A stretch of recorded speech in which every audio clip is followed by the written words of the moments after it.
সাধাৰণ অসমীয়া কেইখনমান থালি আনিম বুলি ভাবিছোঁ আৰু আজি ডে 1 এইফালে লৈছোঁ হালধি পাতত গৰম গৰম ভাত আৰু যিহেতু গৰম দিন এয়া টেঙামৰা পাত আৰু মচুৰ দালি আৰু যিহেতু অসমীয়া খানা বুলি ক'লে আলু পিটিকা থাকিবই নহয় জানো এয়া আলু বিলাহী মান ধনিয়া দিয়া পিটিকা এয়া তিতা কেৰেলা আৰু আলুৰ শুকান ভাজি এখন পাপৰ লৈছোঁ সেকি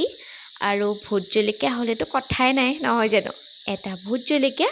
অলপমান কেঁচা পিঁয়াজ আৰু এইদৰে অসমীয়া সাধাৰণ থালিখন মই আজি ৰেডি কৰিছিলোঁ কেতিয়াবা এনেকৈও খুব ভাল লাগে চাবচোন নহয় জানো আপোনালোকে এনেকুৱা সাধাৰণ থালি খাই কোনে কোনে ভাল পায় বাৰু আৰু আজি এখন সম্পূৰ্ণ নিৰামিষ থালি যদি ভাল লাগিছে মোৰ পেজটো প্লিজ ফ'ল' কৰি ৰাখিব দেই তেতিয়া মোৰ আহিবলগীয়া একেখন থালিৰ লগতে কিছুমান মই ধুনীয়া ধুনীয়া ৰেচিপি দি থাকোঁ নতুন শিকাৰুসকলৰ বাবে পেজটো প্লিজ ফ'ল' কৰি ৰাখিব আৰু ভাল লাগিলে এটা হ'লেও কমেণ্ট আৰু